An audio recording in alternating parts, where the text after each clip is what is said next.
اور اسی طرح ہمیں بھی نماز جنازہ کی سعادت ہمیں بھی توفیق عطا فرمائے، ورنہ میں نے بھی ہے، آپ نے بھی ہے، ہم سب نے مرنا ہے۔ آج جو وقت حاجی صاحب پر آیا ہے وہ سب پر آنا ہے۔ نماز جنازہ پر اکٹھے ہونے کا ایک مقصد یہ بھی ہوتا ہے کہ جب ہم جنازہ پڑھنے کے لیے آئیں کہ یہ ہمارا دوست تھا، بزرگ تھا، بھائی تھا، ہمارے ساتھ زندگی گزاری،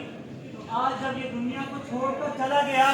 تو ہمارے لیے بھی ایک سبق ہے کہ ہمارے لیے بھی ایک وقت آئے گا تو ہمیں جو دنیا کا تھوڑا سا وقت دیا گیا ہے یہ کس مقصد کے لیے دیا گیا ہے۔ تو اللہ رب العزت نے ہمیں وہ بھی بتا دیا کہ وَمَا خَلَقْتُ الْجِنَّ وَالْإِنسَ إِلَّا لِيَعْبُدُونِ، کہ ہم نے انسانوں اور جنوں کو اپنی عبادت کے لیے پیدا کیا ہے۔ اب قابل غور بات یہ ہے کہ عبادت صرف 5 وقت نماز کا نام نہیں ہے، صرف زکوٰۃ ادا کرنے کا نام نہیں ہے، بلکہ اگر دن میں 5 نمازیں ہیں تو 5 نمازوں کے درمیان میں جو اوقات ہیں ان کے درمیان میں جو ہم زندگی گزارتے ہیں، اگر ہم وکالت کرتے ہیں، صحافت کرتے ہیں، ڈاکٹر ہے تو وہ معالج بنتا ہے، علاج کرتا ہے، کھیتی باڑی کرتا ہے، الغرض دنیا کے جتنے بھی شعبے ہیں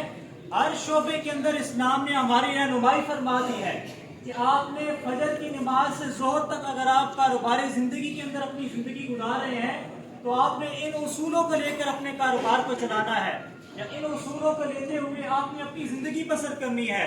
بڑوں کے ساتھ اس طرح سے پیش آنا ہے، چھوٹوں کے ساتھ اس طرح سے پیش آنا ہے۔ کیا کہ نامدار صلی اللہ علیہ وسلم نے تو ظاہراً فرما دیا کہ مَن لَم یوقر کبیرنا ومن لم یوقر صغیرنا فلیس منا، کہ جو بڑوں کا کوئی احترام نہیں کرتا اور چھوٹوں کا شفقت نہیں کرتا وہ ہم میں سے نہیں ہے۔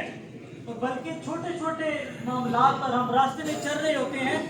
تو راستے میں کوئی تکلیف سے پتھر ہوتا ہے، کانٹا ہوتا ہے، اس کے بارے میں بھی ہماری رہنمائی فرما دی کہ اگر راستے میں کوئی تکلیف سے پتھر آ جائے، کوئی چیز آ جائے تو اس کو بھی اٹھا دو، وہ بھی تمہارے لیے صدقہ بن جاتا ہے۔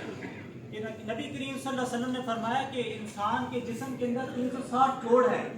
اور انسان کو چاہیے کہ روزانہ ان 360 جوڑوں کا صدقہ ادا کر کے سوئے۔